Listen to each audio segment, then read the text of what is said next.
Good day, mates. How are you? Guy here from the Constant Cyclist channel, wishing you a happy and safe new year. Thanks for tuning in. I've got something a bit different for you in this video. I've had a bit of time on my hands and I've been looking through some of my earlier rides. So feeling like a challenge, I thought I'd have a go at making a photo-based vlog using material from my pre-GoPro days. I hope you enjoy the results and thanks for watching. Back in August 2016, I set off to ride the Nullarbor from Perth to Adelaide. I'd done my research and left in winter to avoid the heat of an Aussie summer, plus take advantage of the predominantly westerly weather patterns at this time of the year.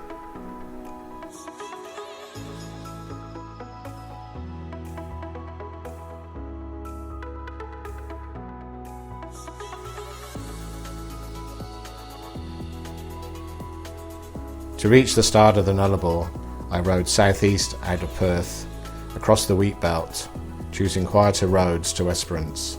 Some of the highlights along the way were Corrigin Dog Cemetery, the Tin Horse Highway, and the endless straight roads heading east to Lake King.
From Esperance, instead of heading north to Norseman to join the air highway, I rode east and rode the unsealed Parmango four-wheel drive track 200 kilometres up to Baladonia, where I joined the highway.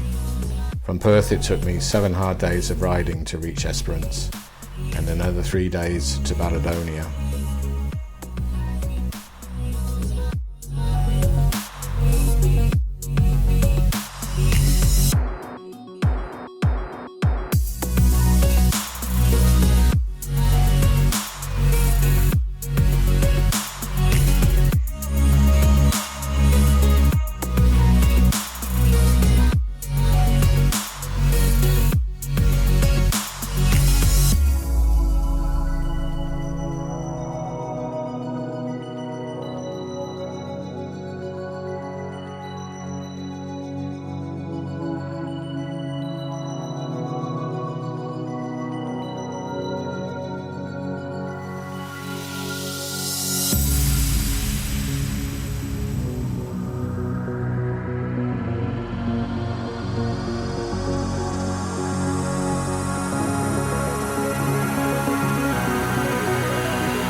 Unfortunately, I fell sick. It started near Esperance. My inflammatory bowel disease condition, which had been in remission for several years, decided to flare up, probably a result of long days in the saddle, riding in cold, wet, windy weather, pulling a ton of weight and poor meal choices along the way. Being a stubborn bugger and having my heart set on riding the Nullarbor, I pushed on. This decision would turn out to have major consequences.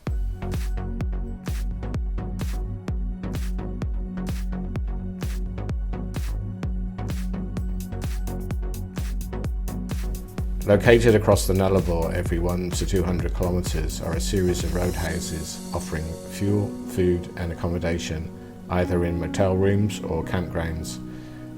The roadhouses also host the world's longest golf course, stretching 1,365 kilometres from Kalgoorlie to Ceduna. Water can be purchased at the roadhouses, but also rainwater or bore water may be available for those on a budget. Just make sure it's safe to drink.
So what were the highlights of cycling the Nullarbor?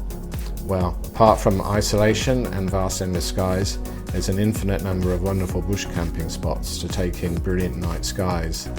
Then there's the 90-mile straight, the longest straight road in Australia, Madura and Eucla passes, the only significant hills along the whole highway, followed by the magnificent Bunda Cliffs, stretching for over 100 kilometres along the Great Australian Bight, dropping 100 metres vertically into the Southern Ocean, where you get to experience the might of Mother Nature with icy winds blowing straight from Antarctica.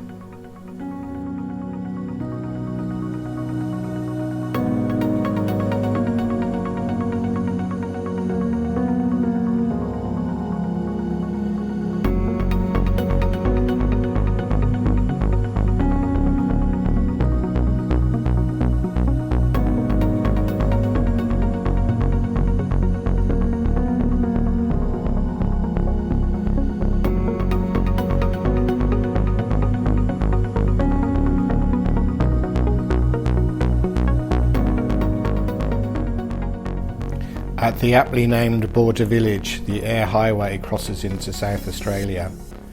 The highway narrows and the hard shoulder disappears, making riding stressful.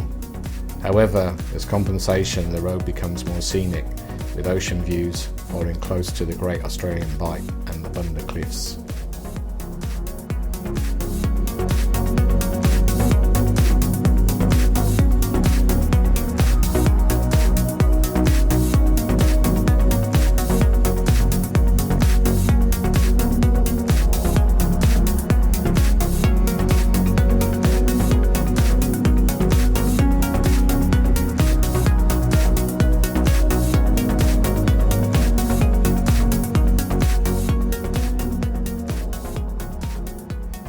The Nullarbor Roadhouse, located on the actual Nullarbor treeless plain, is the first roadhouse in South Australia. East of the roadhouse is the turn-off for Head of Bight Whale Watching Centre. This whale watching sanctuary is a mecca for observing young southern right whale calves being nursed by their mothers in the relatively calm waters of the Head of Bight. East of the Head of Bight, the landscape changes, becoming more undulating and woodlands reappear. There is evidence of old farmlands, with neglected fencing on either side of the road. From Penong to Sejuna, large established farms mark the landscape.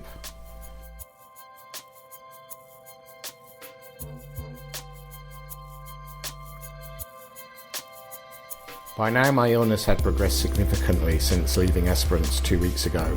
My body was no longer able to absorb food.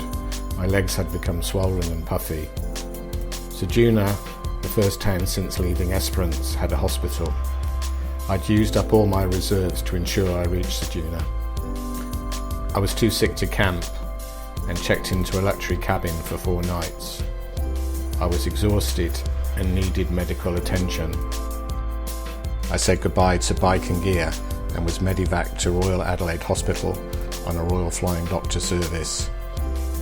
A 2-hour flight to Adelaide was followed by an ambulance ride from the airport to Royal Adelaide, where I was admitted to the gastro ward for 8 long days of treatment and tests.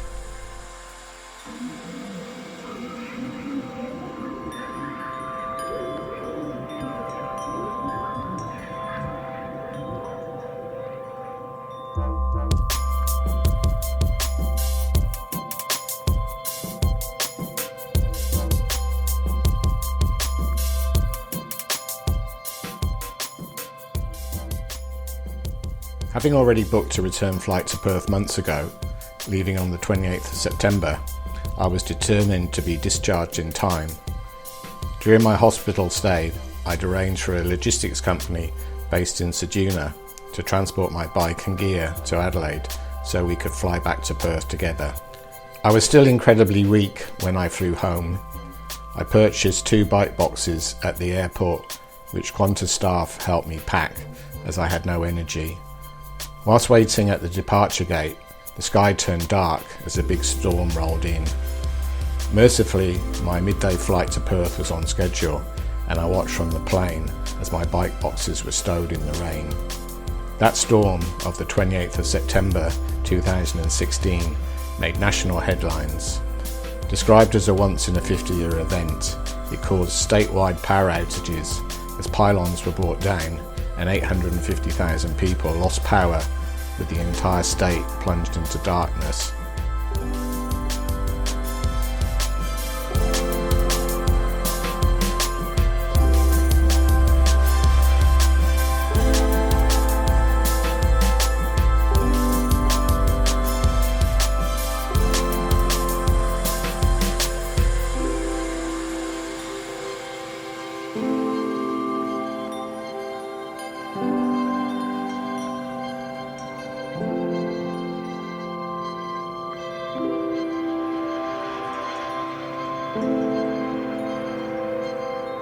you.